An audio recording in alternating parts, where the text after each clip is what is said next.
రాష్ట్ర వ్యాప్తంగా ఎన్టీఆర్ భరోసా పింఛన్ల పంపిణీ కార్యక్రమం సందడిగా కొనసాగింది. మంత్రులు, ప్రజాప్రతినిధులు లబ్ధిదారుల ఇళ్లకు వెళ్లి పింఛన్లు అందజేశారు. గుంటూరు కోబాల్టుపేటలో ఎమ్మెల్యే గల్లా మాధవితో కలిసి కేంద్ర మంత్రి పెమ్మసాని చంద్రశేఖర్ పింఛన్లు పంచారు.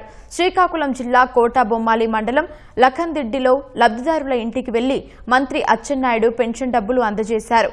నెల్లూరు 16 డివిజన్ గుర్రాలమడుగు సంఘంలో ఉదయాన్నే మంత్రి నారాయణ ఇంటింటికి వెళ్లి పింఛన్లు పంచారు. సత్యసాయి జిల్లా గోరంట్ల మండలం వడిగేపల్లిలో మంత్రి సవిత పింఛన్లు పంపిణీ చేశారు. అనంతరం సిమెంట్ రోడ్డు ప్రారంభించి 100 మందికి ఇళ్ల పట్టాలు, ఉచిత గ్యాస్ సిలిండర్లు అందజేశారు. మన్యం జిల్లా సాలూరు మున్సిపాలిటీలోని పలు వార్డుల్లో మంత్రి సంధ్యారాణి పర్యటించి పెన్షన్లు పంచారు. పల్నాడు జిల్లా వినుకొండలో పెన్షన్ల పంపిణీ కార్యక్రమంలో ప్రభుత్వ చీఫ్ విప్ జీవి ఆంజనేయులు పాల్గొన్నారు. అనంతపురం జిల్లా బొమ్మనహల్ మండలం ఉప్పరహాల్లో ఎమ్మెల్యే కాలవ శ్రీనివాసులు పింఛన్లు పంపిణీ చేశారు. కడప జిల్లా వీరపనేనిపల్లె మండలంలో ఎమ్మెల్యే పుత్తా కృష్ణ చైతన్య పింఛన్ పంచారు. అనంతరం ప్రజా దర్బార్ నిర్వహించి ప్రజల నుంచి అర్జీలు స్వీకరించారు.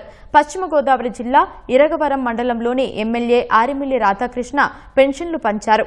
విజయవాడ సమీపంలోని కండ్రికలో ఎన్టీఆర్ జిల్లా కలెక్టర్ లక్ష్మీశ లబ్ధిదారులకు పింఛన్లు అందజేశారు.